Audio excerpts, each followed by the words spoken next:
오늘은 출애굽기 34장입니다. 출애굽기 34장 18절에서부터 35절까지의 내용을 우리가 보도록 하겠습니다. 자, 우리가 이제 출애굽기 34장과 우리가 출애굽기 24장을 우리가 한번 비교를 해보면은 출애굽기 24장에도 보면은 모세가 어떤 일이 있는가 하면은 시내산에 올라가서 하나님으로부터 말씀을 받을 때에 40주야를 그곳에 머물렀다라고 말하고 있습니다. 그 다음에 오늘 34장에도 보면은 모세가 하나님으로부터 다시 언약의 갱신이죠.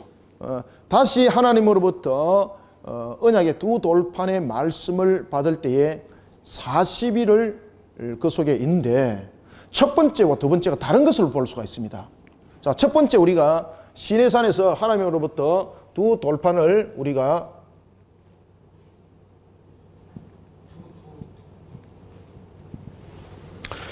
시내산에서 하나님으로부터 두 돌판을 받을 때에 우리가 24장과 그리고 34장에 우리가 차이점을 한번 봅시다.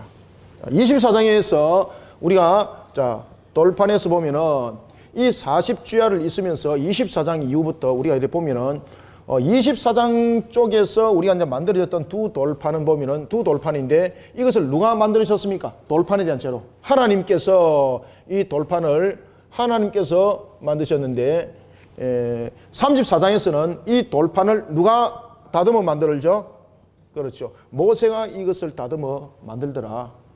그 다음에 이 내용들에 대한 글들을 써내려갈 때는 하나님께서 쓰시고 또 이 모세가 들고 간 내용조차도 하나님께서 쓰셨는데 문제는 이 40일을 있을 때의 이 모습이 다르더라는 것입니다. 그죠? 40일의 모습들이. 여기에서 있을 때 이 40일의 이 모습은 말 그대로 모세가 하나님 앞에 겸손이죠. 겸손. 그죠? 그 다음에 하나님의 말씀 앞에 겸손이고, 그 다음에 항상 우리가 하나님 앞에 경건에 이르는 겸손과 경건과 그런 모습을 40일이 비춰줬다면은, 그죠? 이런 신앙의 어떤 그 기본적인 모습들을 보여줬다면은 이 34장의 40일은 다릅니다. 이 34장의 40일은 특히 이 40일에서 나타나지 아니했던 것이 하나가 있는데 그것이 여러분 무엇입니까? 금식입니다. 금식. 그죠? 왜 하나님께서 금식을 시켰을까라는 것입니다.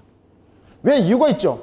왜냐하면 첫 번째 두 돌판 속에서 새겨졌을 때에 하나님과 맺었던 언약과 그리고 두 번째 이 두 돌판에 새겼던 하나님의 언약의 내용은 같지만은 하나님께서 그들에게 주시하고 있고 말씀하신 것은 또한 추가적인 것은 아니지만은 다른 성격은 아니지만은 무엇보다도 이스라엘 백성들을 향한 자세가 하나님께서 말씀하시는 그 모습은 뭔가 모르게 사뭇 다른 것이 있더라는 것입니다.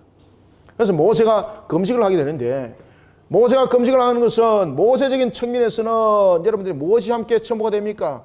이 속에 회개가 첨부가 되고 그리고 하나님의 은혜를 구하는 그런 모습이 되는 거죠.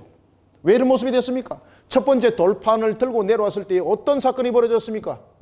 그렇죠. 금송아지 사건이 있었다는 거죠. 그래서 이 금식 있고 없고 사이에는 무엇이 이 속에 있었습니까? 금송아지 우상 숭배 사건이 있었던 겁니다. 그러니 첫 번째 40일에서는 금식하지 않았던 것이 두 번째 나타나는 속에서는 금식했던 것은 바로 그들을 하나님의 말씀 앞에 또한 회개하고 은혜를 구하는 그런 모습이었다면 또한 동일한 모습은 이 금식 속에서 나타나고 있는 것은 바로 하나님을 향한 겸손과 하나님께 영광을 돌리는 이런 모습들이 함께 다 담겨져 있는 거죠. 그런데 또 하나는 이 금식 속에서 나타나고 있는 것은 뭔가 하면 여러분 금식 그러면 무엇입니까? 여기서 금식을 말하고 있을 때는 오늘 우리에게 다뤄주고 있는 것은 물과 그리고 어떤 음식도 먹지 않았더라라고 말을 하고 있습니다. 따라서 이 금식은 바로 목숨을 걸었다는 이야기입니다. 목숨을. 왜 모세가 이렇게 했을까? 제가 그 일주일 동안 물도 안 먹고 아무것도 안 먹고 여름에 제가 이렇게 금식 기도를 한 적이 있었거든요. 물을 먹으면 금식은 조금 더 수월해요. 이 금식을 하다 보면 제일 힘들 때가 언젠가 하면은 딱 시작해서 3일, 그 다음에 일주일, 열흘 이렇게 지나가는 그 터들이 있어요. 그럼 뭐 속이 막 타는 거예요. 물을 한 모금도 먹지 않고 이제 금식을 하게 되면 특히 여름에 무더위 속에서 땀은 흘러나오죠. 이 고통은 여러분들이 말할 수 없을 정도라고 여러분 보시면 됩니다. 근데 속이 완전히 타버리는 거죠.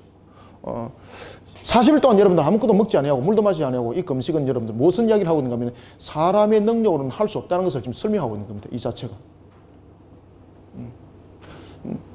그러면은 오늘 우리가 본문 속에서 다루어지고 있는 것은 그러면은 이 모세가 말했던 34장 28절에서 떡도 먹지 않고 물도 마시지 않은 이 금식은 무엇을 말하고 있는가? 말 그대로 모세는 여러분들 목숨을 걸었다는 이야기지 않습니까? 이 목숨을 걸은 이유 속에서 나타나고 있는 것은 결국은 여러분 금송아지 우상의 관계에 대한 문제였거든요.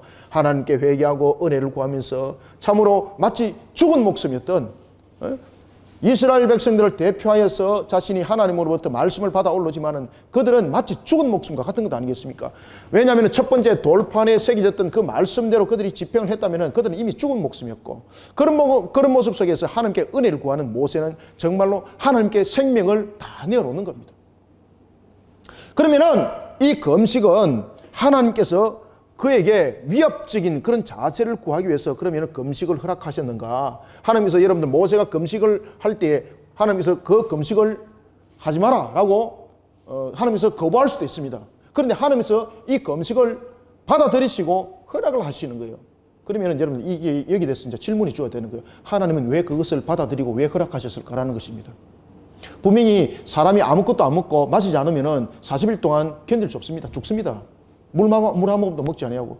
제가 여러분들 해봤지 않습니까? 제가 일주일을 아무것도 그냥 그 곡기를 완전히 다 끊고 물도 다 끊고 제가 이제 금식 기도를 제가 했었거든요. 그냥 제가 이제 일반적으로 제가 물을 먹으면서 금식할 때와 물을 전혀 입에 대지 아니하고 금식했을 때는 차원이 다릅니다, 여러분들. 이 고통이 갑질이 거의 생명이 까딱까딱 할 정도로 그 40일은 여러분 살 수 없는 그런 모습이라 여러분 보시면 됩니다. 그런데 모세가 여러분 40일 뒤에 여러분 살아납니다. 그리고 또 살아 있었고 그리고 난 뒤에 이 40일의 금식을 통해서 모세에게 나타났던 것이 여러분은 뭔가 하면 얼굴에 광채가 나더라. 얼굴에 광채가.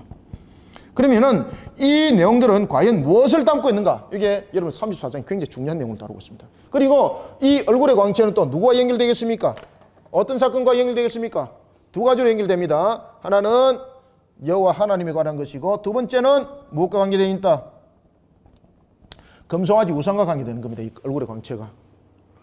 왜 하나님께서 그 얼굴에 광채를 나게 했을까라는 것입니다. 아시겠습니까? 이거는 두 번째 우상화의 작업에 들어갈 수 있는 내용인데 모세는 이 부분들을 어떻게 이해를 했고 어떻게 인지했고 이 부분들을 그는 어떻게 소화해냈는가 이걸 좀 잘 보셔야 됩니다. 그래서 얼굴에 이 광채는 결국은 무엇과 또 관계 있는가 하면 금송아지 우상과 관계 있습니다. 그러니까 금식도 관계가 있었고 얼굴에 광채 나는 것도 관계가 있었는데 이것을 통해서 그러면 성경은 우리에게 무엇을 말해주고 있는가? 그죠? 이게 34장의 내용입니다. 이게 두 번째 돌판에서 24장의 돌판과 34장의 돌판을 통해서 24장이 하나의 언약적인 관점 속에서 하나님과의 그 관계 속에서 백성의 그 관계를 설정하는 내용이라면 이 관계는 그 이상을 넘어서는 겁니다. 진정하게 하나님의 나라의 백성에 대한 모습이 되었을 때 우리는 어떠한 신앙과 어떠한 자세가 필연적으로 되어 있어야 되는가라는 것이 34장에 우리에게 주는 내용들이 되겠습니다. 화면에 안 보이세요, 여러분들? 머리를 이렇게 빼고 보길래 혹시나. 그러면은 왜 이와 같이 하나님께서 그 40일의 그 금식을 허락하셨는가라는 이 속에는 여러분 두 가지가 있습니다. 분명히 사람의 모습으로 40일을 금식하게 되면 삽니까 죽습니까? 생명을 보존받지 못합니다. 그러면은 하나님께서 그것을 허락하셨다는 것은 무엇을 말하고 있는가 하면은 이스라엘 백성들에게 또한 모세에게 두 가지를 깨닫게 하는데 첫 번째는 하나님의 보호하심과 그리고 하나님의 은혜입니다. 하나님께서 그를 보호하시는 것이 하나님의 능력이라 말한다면은 또한 하나님께서 이 모든 것들을 능히 견디 나갈 수 있도록 은혜를 베푸신다는 거죠. 40일 동안 금식을 통해서 하나님께서 그를 어떻게 하신다? 그 생명을 보존하시는 거예요. 생명을 보존. 그러면은 이 40일의 금식을 통해서 생명의 주관자는 누구라는 것을 지금 증명해 주고 있습니까? 그렇죠. 모세로 하여금 이것을 알도록 하는 거예요. 이스라엘로 하여금 이것을 알도록 하는 거죠. 그리고 난 뒤에 하나님께서 이 40일은 바로 무엇을 우리에게 담아주고 있는가 하면은 하나님께서 그럼에도 불구하고 하나님께서 아무리 여러분들 우리가 회개를 하더라도 하나님께서 그 회개를 받아주지 않으면은 하나님께서 그 회개를 받아주는 것을 은혜라고 말하는데 그 회개를 받아주지 않으면 이 회개는 아무 소용이 없습니다. 여러분들 아시겠습니까? 하나님께서 용서하는 것도 여러분 어떤 A라는 부분들을 B로 지급했기 때문에 용서된다. 안 그렇습니다. 용서라는 것은 그것이 아무리 값에 지불이 되더라도 용서 안 해주면 용서가 안 되는 겁니다. 따라서 이 40일은 우리에게 두 가지를 설명하고 있는데 그 생명을 지키고 보호하는 것은 하나님의 능력이 있다는 거죠. 하나님의 능력에. 그리고 또 하나는 이스라엘 백성들에게 첫 번째 돌판이 금송아지 우상 사건과 결탁이 이렇게 되면서 이 돌판이 깨어지고 다시 만드는 이 돌판을 통해서 하나님께서는 이스라엘 향해서 은혜를 베풀고 계신다는 거죠. 이것을 40일을 통해서 설명을 해 나가고 있었습니다. 그런가 하면은 이 얼굴의 광채는 바로 뭔가 하면은 하나님의 임재함을 나타내고 있습니다. 40일의 금식을 하고 내려왔습니다. 그가 내려왔을 때 얼굴에 광채가 나는데 모세 자신은 몰랐습니다. 그런데 이 바로 얼굴의 광채는 하나님의 임재를 뜻하고 있었던 것이더라. 하나님께서 함께 하시는 자다. 그러면은 왜 하나님께서 그의 얼굴에 광채가 나도록 하는가 하면은 바로 이 금송아지 우상의 흑상과 흑실을 모세를 통해서 다시 한 번 더 정리해 주는 겁니다. 이 금송아지가 만약에 하나님이고 그 자체가 신이었다면은 모세에게는 이런 상황이 나타날 필요가 없다는 이야기입니다. 그러나 이 금송아지 자체가 하나의 우상이었고 이것이 얼마나 허구라는 것을 모세가 두 돌판을 깨는 것을 통해서 이미 백성들에게 보여줬고 증거하였고 그런 속에 다시 그는 두 돌판을 만들어서 하나님의 말씀을 받으러 시내산에 올라가죠. 그죠? 그런 하나님께서 40일의 금식일을 마치고 내려올 때 그의 얼굴에 광채를 줍니다. 어떤 사람은 이 40일 금식을 하게 되면 얼굴에 광채가 나는 줄 알고 40일만 금식하면 광채 나는 줄 알고 40일 하는데 여러분 40일 하다가 돌아가신 분들 많습니다. 어떤 분이 40일 금식하면서 실한데 40일 저도 이제 들었던 겁니다. 저도 이제 그 금식 기도를 하면서 어떤 분이 40일 어떤 목사님이 40일 금식하다가 마무를 하신 거예요. 그리고 난 뒤에 그분이 얼마나 겸손하든지 주님도 40일 했는데 내가 하루를 더 해야지 이러다가 41일째 금식하다가 돌아가셨다더라고요. 그래서 여러분들 우리가 어떤 부분이든 간에 우리가 신앙에서 나타내는 것은 우리의 어떤 허구적인 모습 어떤 우리의 자신의 드러나는 모습이 돼서는 안 됩니다. 따라서 모세가 그것을 염려를 했던 겁니다. 바로 금송아지 우상이 어떻게 해서 만들어졌습니까? 모세를 그들은 마치 잃어버린 것과 같이 시내산이 40일 있을 때 모세를 그들은 잃어버린 것들로서 그들은 여겼고 그리고 자신들을 인도한 신을 만들어내어라 라면서 금송아지 우상을 만들었습니다. 마찬가지로 지금 모세의 얼굴에서 광채가 난다는 것은 모세가 금송아지처럼 우상화가 될 수 있다는 조건을 지금 가지고 내려온 겁니다. 이해가십니까? 그때에 모세는 자신의 우상화를 거부하기 위해서 그 얼굴에 무엇을 가립니까? 그렇죠. 그 얼굴에 수건을 가리는 거죠. 그의 얼굴에서 수건을 가렸다는 것은 말 그대로 오늘도 하나님의 영광을 그가 가로채지 않겠다는 겁니다. 내가 어떤 관계 속에서도 오늘도 하나님께서 나에게 주신 그 영광을 내가 가로채겠다 안 가로채겠다. 여러분들 하나님의 영광을 가로채는 자가 여러분들 곧 그가 우상과 마찬가지입니다. 내가 하나님과 같이 되리라. 그게 우상 아닙니까? 내가 하나님의 영광을 차지하는 것 그것도 우상 아니겠습니까? 모세가 그것을 거부를 하는 겁니다. 따라서 그의 얼굴을 빛에 광채가 나는 것을 그가 알고 백성들이 그것을 보고 두려워합니다. 그때에 모세가 취했던 자세가 뭔가 하면은 그 얼굴을 수건으로 가리는 겁니다. 그 얼굴을 수건으로 가리는 것은 첫 번째 내가 하나님의 영광을 내가 가로채는 자가 되지 않겠다는 거죠. 하나님의 영광을 가로채는 자가 되지 않겠다.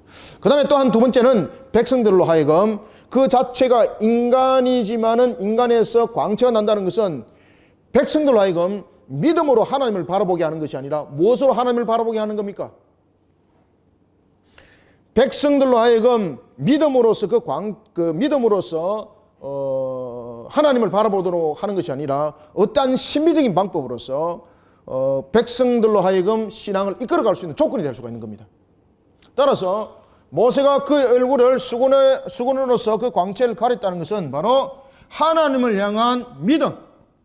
이 믿음이 어떤 경우 속에서도 곁길로 가지 않도록 하기 위한 조치였습니다.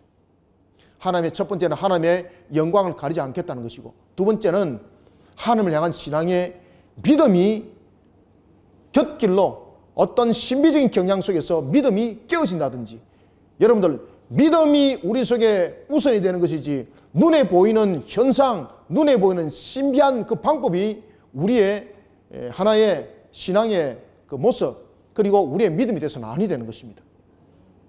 내가 저 신비한 것을 보고 믿는단 말이죠. 예수님께서 여러분 500의 기적을 일으킬 때도 마찬가지고 700의 기적을 일으킬 때도 마찬가지고 예수님께서 그 자리를 떠버립니다. 왜 떠버렸습니까? 그 신비한 방법으로 자신들에게 먹을 것을 만들어주니까 당신이 우리의 왕이 되어주십시오. 그죠? 믿음으로 봐는 것이 아니라 기적적인 그 모습을 보고 우리의 왕이 되어주세요. 그래서 예수님께서 그 자리를 떠는 것입니다. 우리의 믿음이라는 것은 물론 눈에 보이는 것을 통해서 우리가 그러한 방법을 통해서 예수님께서도 그러한 방법을 썼습니다마는 우리에게 믿음을 줄 수도 있고 뭐 다각적인 방법으로서 우리에게 믿음을 줄 수 있는데, 지금 모세의 얼굴에서 광채가 나는 것이 하나의 신앙이 되어버리면은 나중에 하나님을 향한 믿음은 없어지고 신비적인 방법 속에서 이들이 빠지게 되는 겁니다. 그러니까 신비주의가 되는 거죠. 그러니까 모세가 그것을 딱 막는 겁니다.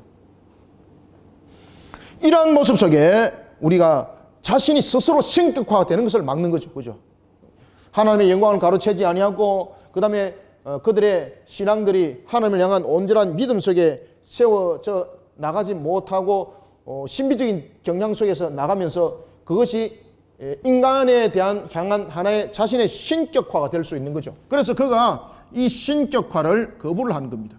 그것이 바로 그의 얼굴에 광채가 났던 부분을 수건으로 가리고라는 것이 이 34장의 우리가 내용이겠습니다. 그러니 이 내용들을 우리가 한번 간추려서 다시 본문을 통해서 다시 재확인하고 우리가 34장을 다시 한번 더 조명해 보도록 하겠습니다.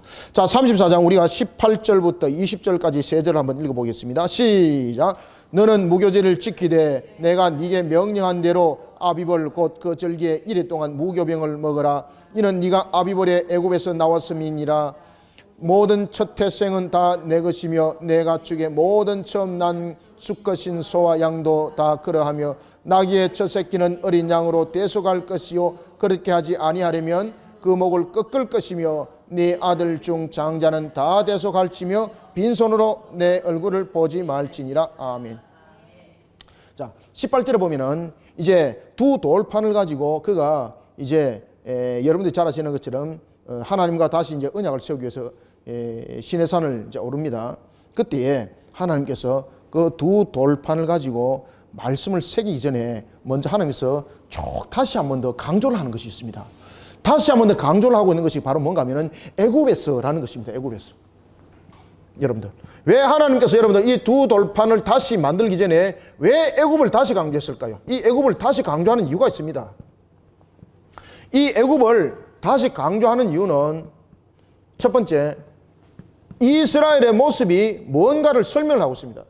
이스라엘의 모습이 이방인을 닮지 말아야 된다는 이야기를 담고 있고, 두 번째는 어떤 관계 속에서도 애굽은 그 당시에 여러분들 잘 아시는 것처럼 그 국가에서 섬기고 있는 가장 강력한 10번째 재앙을 10가지 재앙은 애굽이 섬기고 있는 많은 국신들 가운데서 대표적인 열신을 향한 재앙이었습니다. 그래서 어떤 역사학자들은 어떤 그 고고학자들에 의하면은 그 당시에 애굽은 205 그 신들을 섬기고 있었다.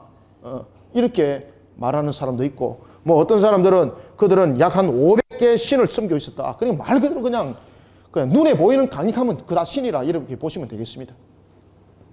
다시 말하면 이 애굽을 거론하는 것은 결국은 여러분 우상화에 대한 내용을 담고 있는 거죠. 이것을 다시 한번 강조를 하고 있는 겁니다. 왜냐하면 결국은 여러분들이 잘 아셔야 될 것은 이 이방인의 모습을 가지고 있다는 것은 결국은 무엇입니까? 이방인은 하나님의 말씀으로부터 멀어진 자들이죠.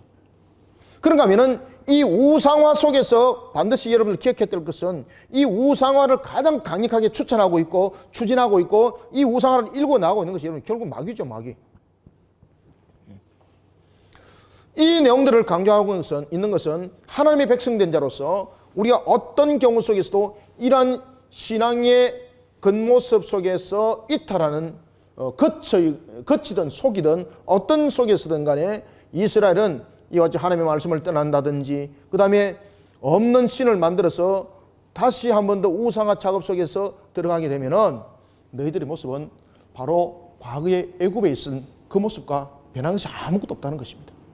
자, 그래서 오늘 기억할 것은 그 애굽을 다시 기억하도록 하는 것입니다. 이 애굽을 다시 재차 강조하는 이유는 바로 애굽으로부터 하나님께서 그들을 구원해냈다는 것을 다시 한번 상기하라는 말입니다. 누가 너희들을 구원해냈는가? 너희들이 원래 이방인과 같은 모습이었습니다. 그죠? 그리고 너희들이 우상 속에서 빠져 있던 너희들을 누가 구원했는가? 이 말입니다. 누가 구원했는가? 누가 구원해냈습니까? 그렇죠. 구원자는 하나님이시라는 것을 다시 한번 재차 강조하는 겁니다. 이 애굽이라는 걸 통해서. 따라서 오늘 너는 무교절을 지키되 네게 명령한 대로 아비벌 그 절기에 이래 동안 무교병을 먹으라 라고 말을 하고 있습니다. 우리가 이제 그냥 한번 알아봅시다. 우리가 성경에 보면은 6월절에 관해서 이야기를 할 때 어떤 때는 보면 니산월이라고 말하고 있죠. 그죠? 근데 오늘은 또 보면은 뭐라고 말하고 있습니까? 아비벌이라고 말하고 있지 않습니까? 이게 뭐 학자 따라서 뭐 이야기하는 것이 어떤 사람들은 이 자체는 뭐 보리수학의 달입니다 이렇게 말할 수도 있고 여러 가지 부분들을 이야기를 하는데 우리가 이제 그냥 공통적으로 이야기를 한다면은 이 부분들이 모든 것들이 달의 첫 월을 말하고 있습니다. 1월. 그런데 니산월과 아비벌은 이 니산월 자체는 이 가나안 사람들이 가나안에서 말하는 이게 정월입니다. 1월. 그런가 하면은 이 아비벌은 오늘 이제 본문 속에서 나타나죠. 그죠? 본문 속에서 나타나는 아비벌. 죄송합니다. 이 아비벌이 니산월이 이거부터 합시다. 아비벌이 이것이 가나안 사람들이 말하는 첫 달이라 말한다면은 이 니산월은 이게 바벨론입니다. 바벨론에서 이 부분들을 말할 때 이 달을 여러분들 첫 달을 니산월이라 이렇게 말하고 있습니다. 그리고 이 니산월과 이 아비벌이 우리의 태양력으로 말하면은 우리의 원력 그죠? 우리의 원력으로 말하면은 약 한 3월 내지는 4월이라고 볼 수가 있겠습니다. 그러니까 이때가 이제 보리수학적인 측면으로서 계절적인 측면으로서도 맞다고 이런 볼 수가 있겠습니다. 그래서 니산월 아비벌로 오면은 요 부분들에 대해서 여러분들이 이거는 무슨 그 다른 것인가 이렇게 보지 마시고 바벨론적인 개념 속에서 가나안적인 개념 속에서 그들이 봤던 이 원력이었습니다. 이 원력들이 있었고 그 다음에 유대인들이 가지고 있는 이 원력은 우리가 가지고 있는 365일 개념과 다릅니다. 그들이 가지고 있는 이 개념들은 우리하고 한 14일 정도 그들은 윤달까지 이렇게 뭐 계산하면은 약 한 350일 정도 이렇게 여러분 보시면 됩니다. 그래서 1년 개념이 다릅니다. 그런데 그들은 1년이 이제 어떻게 맞춰지는가 하면 윤달 개념에서 1년이 맞춰지는 겁니다. 아시겠죠? 그죠? 그래서 이런 부분들을 우리가 그냥 참고 정도로 여러분들 아시면 되겠습니다. 자, 봅시다. 그래서 무교절을 지키되 네게 명령한 대로 아비벌 그 절기에 이래 동안 무교병을 먹으라. 그리고 이는 네가 아비벌의 애굽에서 나왔음이라라고 말하고 있습니다. 그리고 또한 19절에 보면은 모든 첫 태생은 다 내 것이다. 자, 여러분들 하나님께서 첫 태생만 하나님의 것이고 다른 것은 하나님의 것 아닙니까? 여기서 여러분 첫 태생이라는 것은 뭡니까? 첫 번째 것이라는 것은 대표성이죠. 첫 태생. 첫 태생이라는 것은 여러분들 이 대표성을 말하고 있습니다. 이 대표성을 말하고 있다는 것은 전부 다 하나님의 것이라 이 말입니다. 전부 다 하나님의 것인데 하나님께서 이 첫 태생을 통해서 무엇을 했는가라는 것입니다. 하나님은 이 출애굽 당시에 그때에 장자 재앙이 내릴 때에 하나님께서는 첫 번째 첫 태생의 그 생명을 양과 그리고 그 소로서 내가 그것을 대신했다라고 19절에서 말합니다. 모든 첫 태생은 다 내 것이니 네 가축의 모든 처음 난 것 수컷은 소와 양도 그러하여 라면서 우리가 이제 6월절에 어린 양을 여러분들 잡지 않습니까? 6월절 어린 양을 잡았을 때에 그것이 첫 번째 첫 태생의 것을 대신했다는 거죠.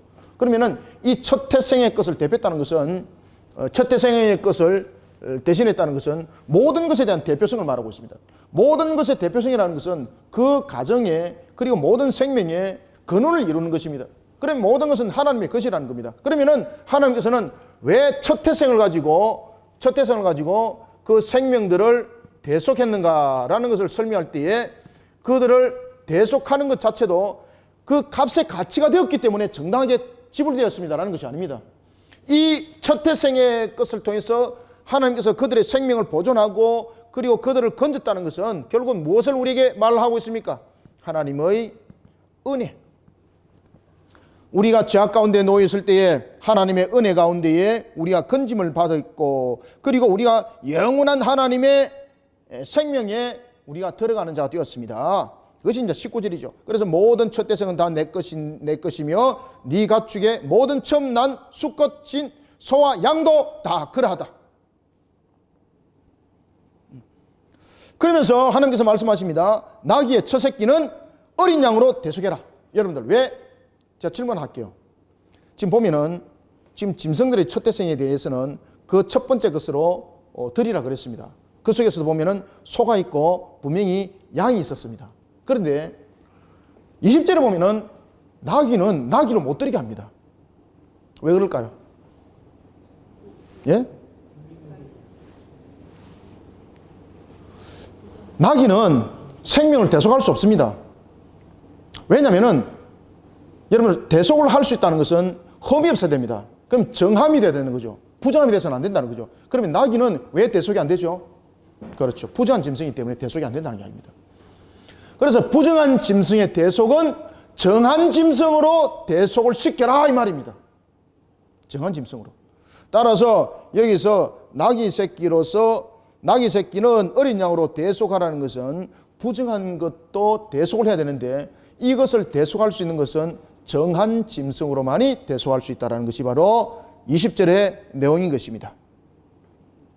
그리고 만약에 그것을 대속을 이루질 않으려면 목을 꺾어 죽여라. 알겠죠? 만약에 대속을 이루질 않으면 그것을 목을 꺾여서 죽여라. 이것을 통해서 하나님께서 왜 지금 여러분들 재차 강조를 한다고요? 이 내용들을 왜 재차로 강조를 하고 있습니까? 바로 이스라엘은 이방인이 아니라는 하나님의 말씀 안에서 늘 살아야 된다는 것을 말하고 있고 그리고 또한 우상화 속에서 너희들은 어떤 속에서도 객기를 걷는 자, 개걸음을 치는 자가 되어서는 아니 된다는 것을 다시 한 번 더 설명해 주고 있습니다. 그러면서 너희들이 첫 번째 것을 첫 태생을 내가 어린 양으로서 그것을 대속했던 것처럼 짐승들도 또한 마찬가지다. 모든 것에 대해서 정함이 이루어져야 된다. 그러니 하나님의 나라의 백성의 그 모든 것은 정함이 이루어져야 된다 이 말입니다. 하나님의 나라의 개념은 정함이 이루어져야 된다는 이야기죠. 왜 그렇습니까? 여러분들 이것을 가지고 어떤 종교 행위적인 측면에서 설명하면 큰일 납니다. 그래서 제가 지금 단어를 하나 딱 썼죠. 무엇을 썼습니까? 마귀라는 단어를 딱 썼죠. 왜냐하면 정함이 아니고 부정함 속에는 여러분 마귀가 그 속에 동행을 하고 역사를 하는 거죠. 그러면은 하나님께서 우리에게 일구어 주셨던 그런 은혜에 대한 샬롬들이 에덴 동산에서 깨어졌던 것처럼 그런 일들이 일어나는 겁니다. 그러니 하나님께서 첫 번째 것을 대속을 이루라. 첫 번째 것에 대해서 대속을 이룰 때도 소미는 소, 양은 양으로 하되 나귀는 무엇을 하라? 그렇죠. 그래서 뭔가 하면은 이 개념 자체가 부정함은 어떤 것도 존재할 수 없다는 겁니다. 부정한 것으로서 어떤 것으로서 대속해서도 안 된다는 이야기입니다. 그러니 하나님의 은혜 속에 너희들이 살아가는 개념이 무엇인가를 바르게 알아라는 것입니다. 하나님의 은혜 속에 살아가는 그 개념이 무엇인가 알아라 이 말이에요. 하나님의 축복 속에 살아가는 개념이 무엇인가를 알아라는 이야기예요. 그것은 바로 뭔가 하면 하나님의 법을 지키는 겁니다. 하나님의 법을 지키는 겁니다. 하나님의 법을 지키는 것이 우리에게 거룩함이요. 하나님의 법을 지키는 것이 우리가 병들지 않게 살아가는 길이더라. 성경은 이렇게 우리에게 말을 해주고 있습니다. 그러면서 주께서 말씀하십니다. 그리고 이런 부분들을 너가 대속할지며 빈손으로 내 얼굴을 보이지 마라. 이거는 무슨 말입니까? 하나님의 축복을 받은 백성의 모습을 드러내라 이 말입니다. 빈손으로 내게 놓지 마라 이 말은 무슨 말을 하고 있다고요? 하나님께 예물을 안 가지고 놓으면 하나님은 삐낀다 이 말 아닙니다. 하나님은 예물을 너무 좋아하기 때문에 빈손으로 놓지 마라 그랬어요. 이것이 아니에요. 이것은 어떤 의미를 담고 있다고요? 너가 하나님의 축복의 백성임을 보이라 이 말입니다. 하나님은 예물을 드릴 수 있도록 그 모든 생업들을 풍성하게 하시고 하나님의 법과 하나님의 말씀 속에서 살아가는 하나님의 백성, 하나님께서 절대로 여러분들 공고함 속에 내버려 두지 않는다는 겁니다. 하나님의 법대로 하나님 말씀대로 살았는데 우리가 정말로 땀 흘려 열심히 일했습니다. 그 다음에 불의함 속에 정하지 아니하고 정한 속에 우리를 세웠습니다. 그럼에도 불구하고 내가 아무것도 없더라. 이거 아닙니다. 그러니까 하나님께서 그 예물을 들고 노라는 것은 네가 나의 축복의 대상이었음을 증명하라 이 말입니다. 그러니 하나님은 여러분들요, 우리가 세상 속에서 빠져들어가 가지고 연락하는 그런 자가 아니라 하나님께서 주시는 은혜를 깨달아 알고 나갔을 때에 하나님은 우리를 절대로 여러분들 우리를 공고함 속에 두지 않는다는 이야기입니다. 이해가시죠? 그래서 하나님께서 빈손으로 내 얼굴에 보이지 마라 라고 말하고 있는 겁니다. 그런데 어떤 분들은 이것을 가지고 빈손으로 내 얼굴에 보이지 마라 그랬으니까 나올 때 뭔가를 들고 넣어야 된다라고 이렇게 이제 강조를 하고 말이에요. 사람들을 갖다 이리 들고 쪼는데 큰일 나는 소리입니다. 이것은 그런 내용이 아니라 하나님께서 무슨 내용을 담고 있다고요? 너가 하나님의 축복받은 백성임을 보여라. 그러면 하나님이 그렇게 축복한다는 이야기죠. 그렇게 보여라는 거예요. 그게 하나님의 나라예요. 그게 하나님의 나라 백성이고 그게 하나님의 나라, 그게 하나님의 나라에 우리의 살아가는 모습들이고 형들들이에요. 그러나 하나님께서 또 중요한 이야기를 딱 합니다. 그래서 21절 보십시오. 그런데 너는 어떻게 하라? 그렇죠. 너는 여섯 날 동안에 너는 일하고 여섯 동안에 일하고 일곱째 날에는 쉬어라. 여섯까지는 네가 일하고 그 다음에 일곱째 날에는 너가 쉬어라. 이 일곱째는 결국은 하나님을 향한 예배죠. 하나님을 향한 백성의 근본입니다. 하나님의 나라의 백성의 원리입니다. 그것은 하나님을 경배하는 겁니다. 지금 일곱째 날에 하나님께서 왜 쉬라고 말합니까? 그것은 우리에게 노동에 대한 지침에 대한 휴식을 말하고 있는 것뿐만 아니라 가장 중요한 것은 하나님을 경배하고 하나님을 예배하는 그 근본에 너희들의 모습이 흔들리지 말라는 이야기입니다. 그러면은 또다시 말씀드리면은 세상을 살아갈 때 물질관 자체가 달라져야 된다는 이야기죠. 우리는 세상을 살아갈 때 물질을 위해서 여러분들 살아가는 경우가 있습니다. 이 자체가 얼마나 불행한지 모릅니다. 우리는 살아가는 목적과 목표와 방향 자체가 하나님의 영광을 위해서 여러분 살아가야 되는 거예요. 그 방향과 그 목적 속에 살아가는 우리가 하나님께서 우리에게 부족함이 없이 모든 것을 채워주시는 분이라는 것도 함께 믿으라는 이야기입니다. 그래서 여섯째 날에는 하나님께서 제7째 날의 것들을 제6일에 함께 주니 그것이 바로 우리에게 드러났던 만나의 사건이었습니다. 이 여섯째 날까지는 여섯 동안은 너희들이 일을 하고 일곱째 날에는 쉴지니 밭에 나갈 때나 거둘 때도 쉬어라 라는 것을 여러분들 보시면 그게 미완료형을 쓰고 딱 있습니다. 그래서 하나님께서 지금 미완료형을 4가지의 미완료형을 강력하게 쓰고 있는데 그것이 바로 21절입니다. 그러니 이 말은 무슨 말인가 하면은 안식일에 관한 예배 가운데에 나오는 것은 미완료형을 쓰고 있다는 것은 계속해서 이 문제들은 거듭되어지고 꺼려져서는 안 된다는 이야기입니다. 여러분들 하나님의 나라의 백성으로서 우리가 정말로 하나님의 은혜 가운데서 여러분들 살아가고 있는 백성입니까? 그러면은 우리 자신이 이방인과 구별되었고 우리가 정말로 우상과 함께하지 않는 우리의 모습입니까? 그러면 우리의 기본들과 개념들이 세상을 살아가는 방식도 달라져야 합니다. 세상을 살아가는 방식이 하나님께서 만들어진 그 방식대로 우리는 살아가야 되는 것입니다. 그렇기 때문에 우리의 모든 첫 출발은 하나님을 경배하는 것으로 출발이 이루어져야 되는 것입니다.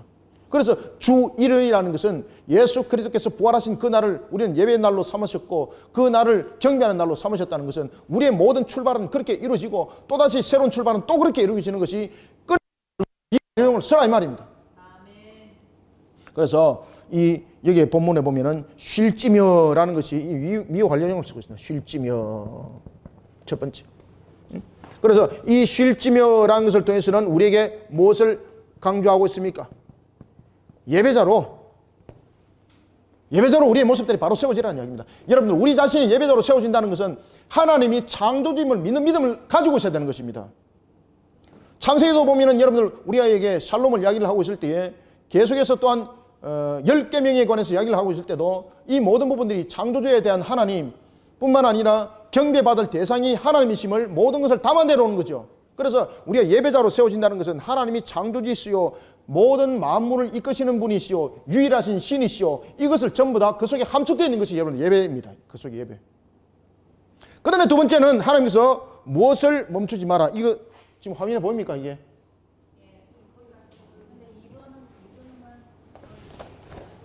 예. 그 다음에 두 번째는 우리에게 무엇을 멈추지 말도록 했는가 하면은, 자, 22절 보십시오.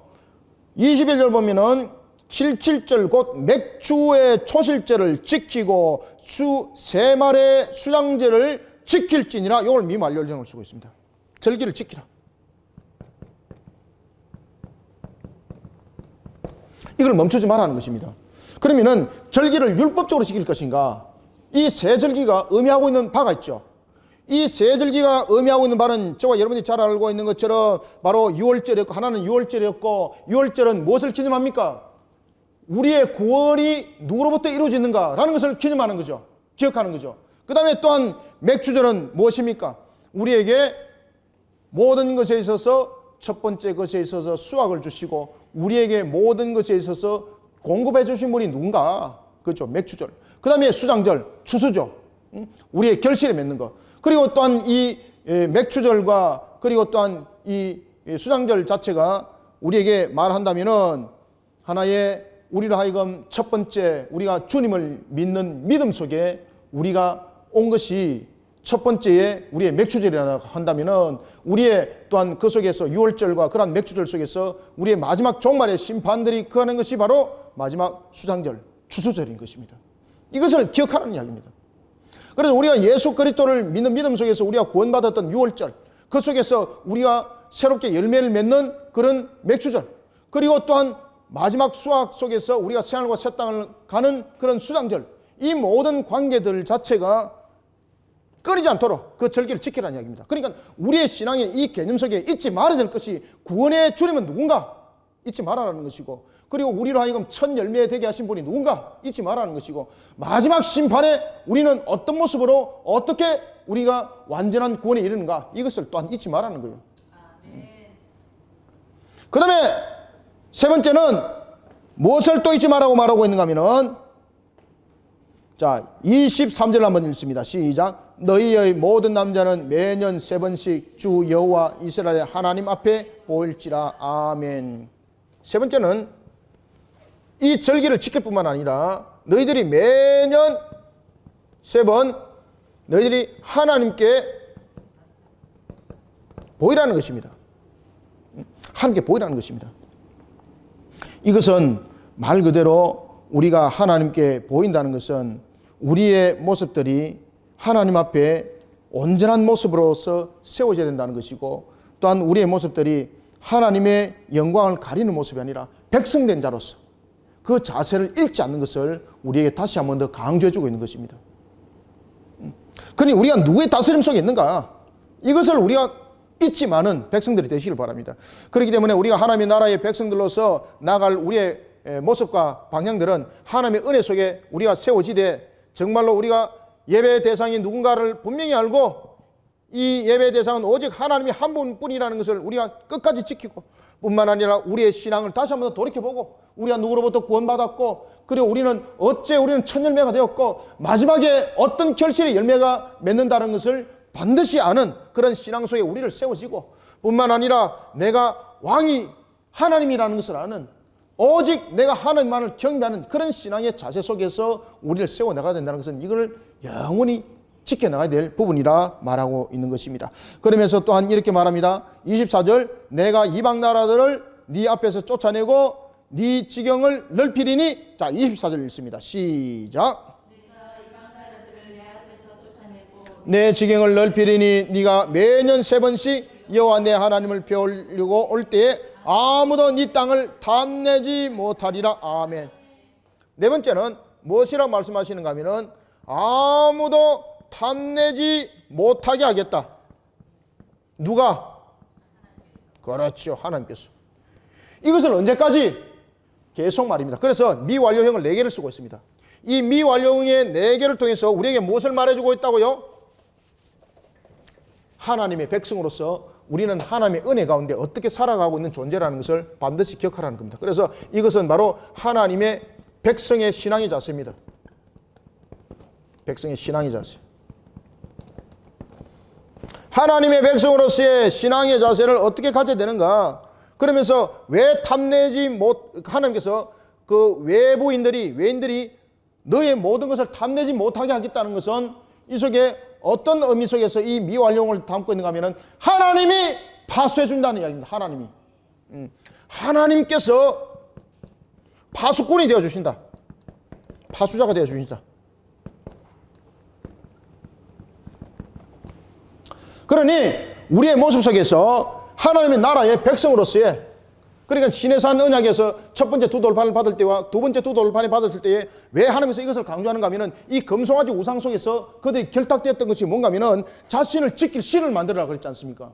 그래서 신을 지킬 신이 금송아지가 아니라는 것을 하나님께서 이 금식을 통해서 시내산에서 율법의 말씀을 줄 때 이것을 먼저 명기하고 그 다음에 돌판에 글을 새기는 거예요. 그리고 하나님께서 이 내용들을 모세에게 기록하라 그럽니다.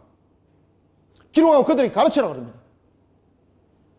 이것은 다시 말하면 뭔가 하면은 이 미완료형을 써서 네 가지를 통해서, 네 가지의 미완료형을 통해서 어떤 내용을 담고 있는가 하면은 하나님의 백성의 신앙의 자세가 어떻게 되는가?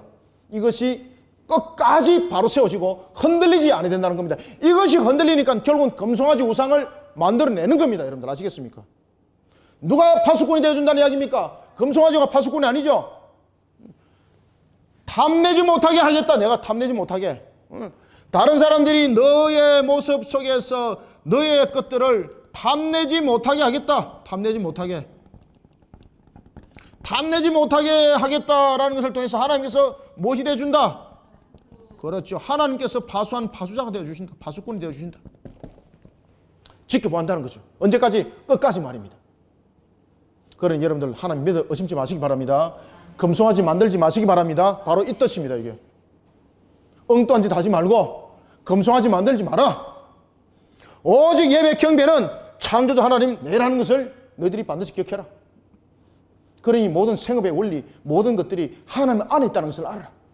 그 다음에는 두 번째 무엇입니까? 너희들이 어떤 속에서도 너희들이 어떻게 구원받았고, 그리고 너희들이 첫 열매가 되었고, 그리고 너희들이 마지막 어떤 추수의 수확이 될지를 반드시 기억해라. 그 다음에 세 번째는 백성된 자로서의 왕에게 나가는 이 자세를 잊지 말아라. 잊지 말아라. 그러면 누가 지켜준다? 내가 너의 파수자가 된다는 것을 잊지 마라. 여러분들 그게 바로 왕입니다. 왕. 아시겠습니까? 그래서 백성된 자세로서의 신앙의 자세를 네 가지의 미완료형을 통해서 설명하고 있다. 설명 안 하고 있다. 그렇죠. 설명하고 있죠. 왜 그렇습니까? 이 금송아지 우상 속에서 그들은 이 네 가지가 문제였거든요. 그래서 금송아지 우상 속에서 일어났던 이 네 가지 문제를 하나님께서 못을 딱 박아버리는 거죠. 그리고 하나님께서 뭐라고 말씀하시는가 하면은 이렇게 말씀하십니다. 그러면서 이 모든 것들을 너는 기록하여서 그들에게 가르쳐라. 자, 보겠습니다.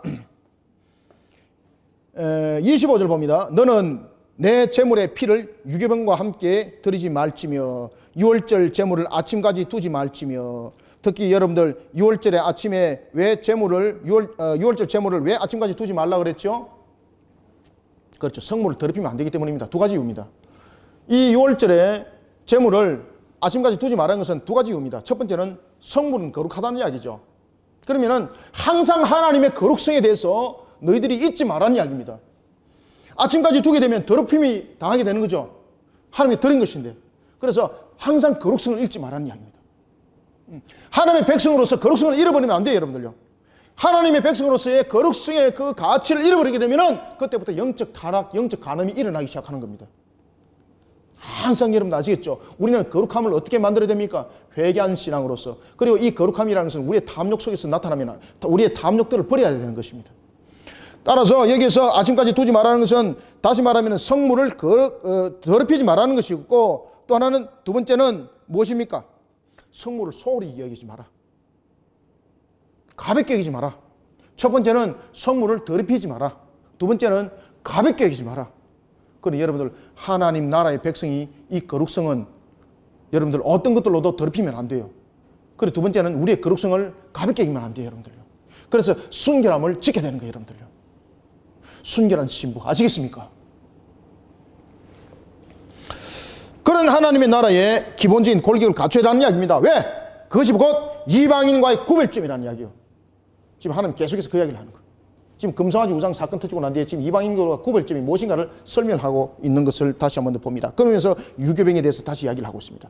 그러면서 무교병을 먹으라는 것은 그 당시에 이 이방인들은 유교병이랑 누룩을 섞어서 제의를 드리겠지만은 하나님은 그런 세상적인 유교병을 넣지 말라는 것입니다.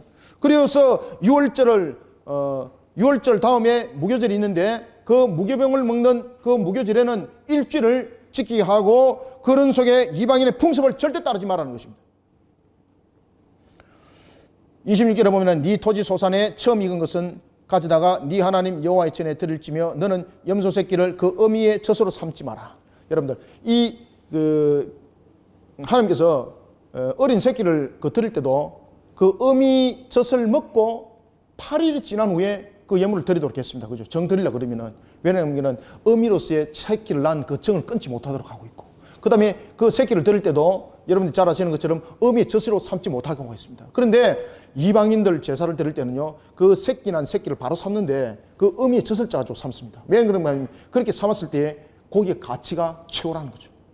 하나님께서 이방인의 풍습을 어떤 모습으로 담지 마라. 어떤 모습으로 내가 담아내지 않는다.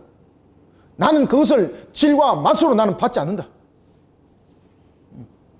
어떤 모습으로도 이방인의 모습을 담아내지 마라. 이것이 바로 25절, 26절의 말씀이 되겠습니다. 자, 그러면 이제 27절부터 우리가 28절까지 이제 읽겠습니다. 시작. 여호와께서 모세에게 이르시되 너는 이 말들을 기록하라. 내가 이 말들의 뜻대로 너와 이스라엘과 언약을 세우리라 하시니라. 수도. 그러니까 하나님께서 이 말을 다 기록하라고 그러죠. 이 말을 기록하고 가르치라는 거예요. 자, 28절 또 있습니다. 시작. 모세가 여호와와 함께 40일 40야를 거기에 있으면서도 떡도 먹지 아니하고 물도 마시지 아니하였으므로 여호와께서는 언약의 말씀 곧 십계명을 그 판들에 기록하셨더라. 아멘. 여러분들 왜 모세가 먹지 않았다고요? 바로 회개입니다. 회개와 하나님의 은혜를 구한 겁니다. 회개와 하나님의 은혜. 그러면은 하나님은 그것을 왜 허락했다고요? 생명의 주관자는 누구라는 것을 다시 한번 더 설명하고 있습니까?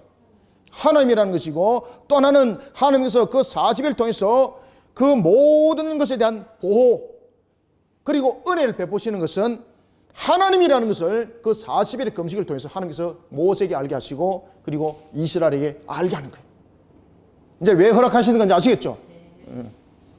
그렇기 때문에 24장의 그 40일에 시내산에 있을 때는 금식이라는 단어가 등장하지 않습니다. 그러나 34장에서는 왜 금식이라는 단어가 등장하는가 하면 바로 이 금송아지 우상과 관계가 있기 때문에. 그래서 하나님께서 그것을 용서를 하는 겁니다. 용서를 하면서 그 생명을 누가 보존하고 있습니까? 하나님이 보존하고 있다는 거죠. 하나님이 보존하고 있다는 거죠.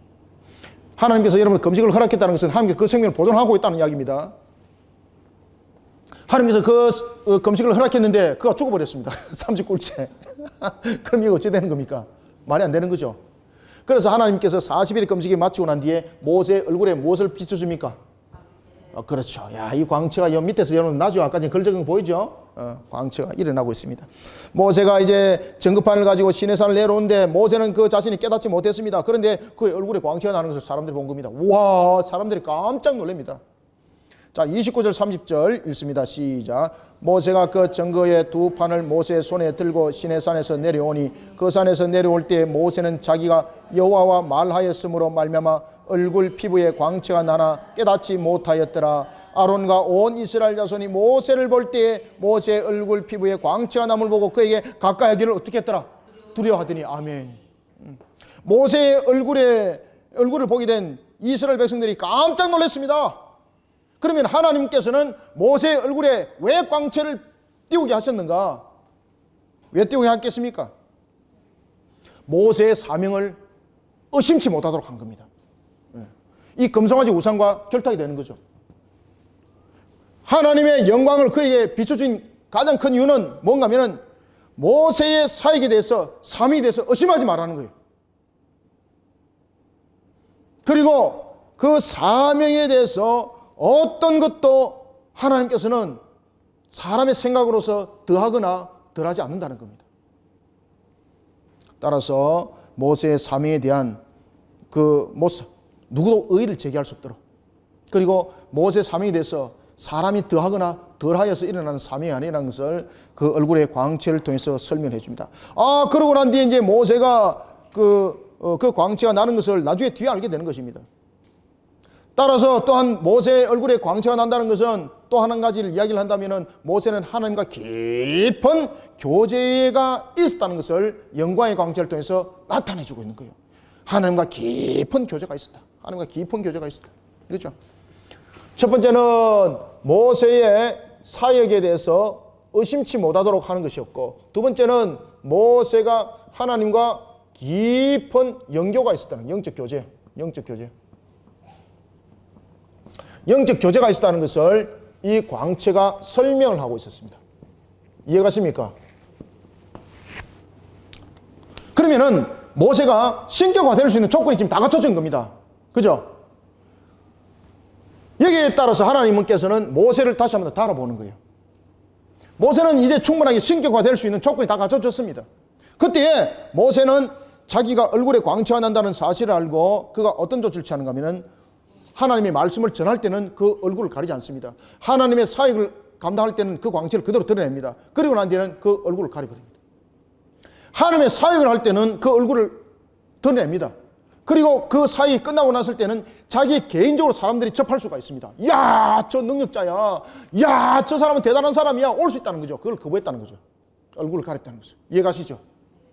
그런데 그가 하나님을 대면할 때는 전혀 가리지 않더라는 겁니다. 그것은 뭔가 하면요, 하나님 앞에 겸손. 내가 얼굴에 광채 났다고 해서 하나님과 맞짱 뜨는 것도 아니고, 내가 하나님과 내 이제 대면해도 됩니다, 이것이 아니고 항상 하나님께 겸손했습니다, 이 뜻입니다. 그래서 우리가 오늘 이 모습을 통해서 얼굴에 광채가 났다는 것은 바로 32장의 금송아지 우상 사건과 굉장히 깊은 결부를 가지고 있다.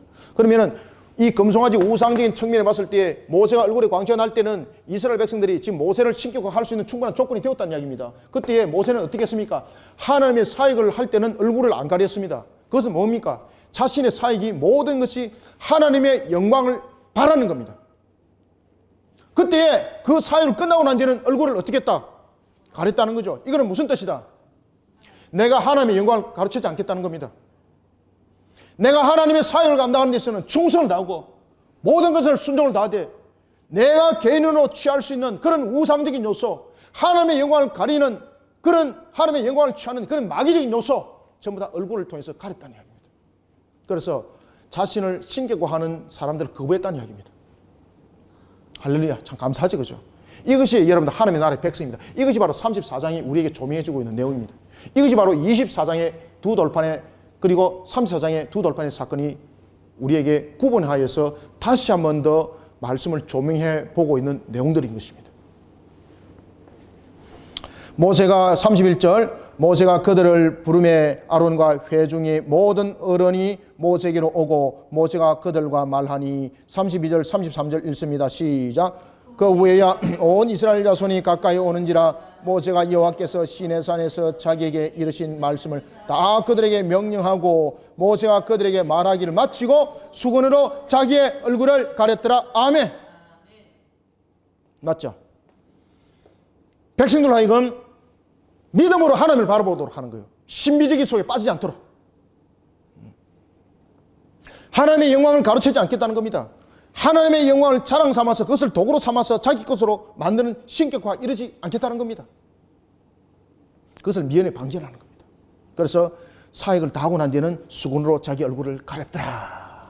자, 그러나 34절부터 35절 읽고 마무리합니다. 시작. 그러나 모세가 여호와 앞에 들어가서 함께 말할 때에는 나오기까지 수건을 벗고 있다가 나와서는 그 명령하신 일을 이스라엘 자손에게 전하며 이스라엘 자손이 모세의 얼굴의 광채를 보므로 모세가 여호와께 말하러 들어가기까지 다시 수건으로 자기 얼굴을 가렸더라.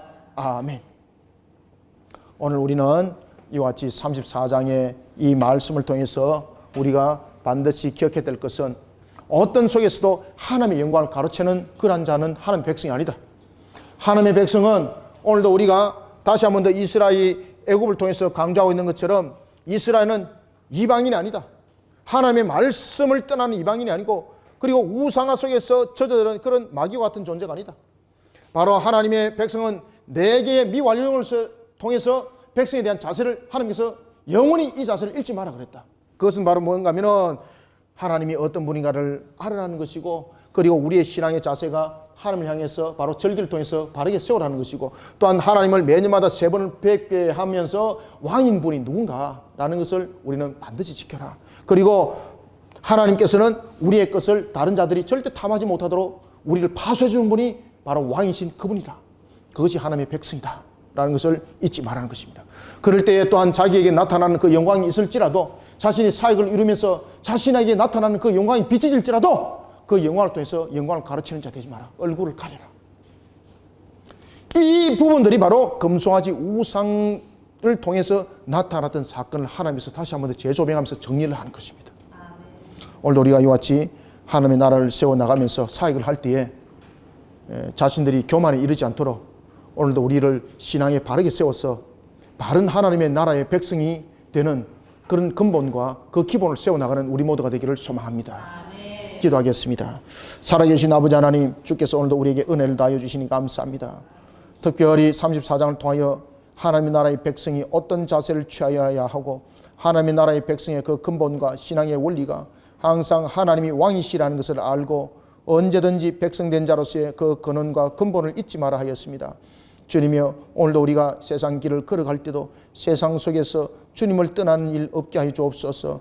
언제든지 하나님의 말씀이 우리의 근원이 되게 하여 주시고, 하나님의 말씀 속에서 주님의 영광의 꽃만 결과만 피우는 백성이 되게 하여 주시옵소서. 이러한 신앙의 걸음들을 걸을 때, 우리가 십자가의 군병들의 걸음을 걸을 때 주님이여, 우리의 모습들을 먼저 성령 충만한 사람으로 일구어줘서 하나님의 나라의 꽃을 피우게 하여 주시옵소서. 우리가 진정한 하나님의 나라의 백성으로서의 그 근원을 이루어 달려갈 때 모든 영광은 하나님이 온전하게, 모든 것은 주님 앞에 결실이 되기를 원합니다. 다만 하나 하나님 바랐고 원하는 것은 우리의 생업을 통하여 주님의 영광의 꽃이 더욱더 활짝 피어나갈 수 있는 정인의 길을 걸어갈 수 있도록 우리 또한 이렇게 세워 주시옵소서. 주님의 뜻을 세워나가는 데 있어 또한 힘있게 달려갈 수 있는 능력도 함께 부어주시고, 그런 속에 우리의 모습들은 무엇을 행하든지 하나님께 영광을 돌리는 수건으로 얼굴을 가리는 자 되게 하여 주시기를 원합니다. 이런 속에 또한 우리의 겸손의 신앙을 더욱더 깊이 받으시고, 우리의 걸어가는 여정 속에 이조차도 주님의 영광이 되게 하여 주시옵소서. 오늘도 주신 말씀을 통해서 하늘의 문을 열어주시고, 종의 입술을 통해서 오늘도 출애굽기 강독되어진 것이 우리 모든 성도들에게 은혜의 결실의 열매로 일어나게 역사 이렇게 세워 주시옵소서. 예수님의 이름으로 기도드립니다. 아멘.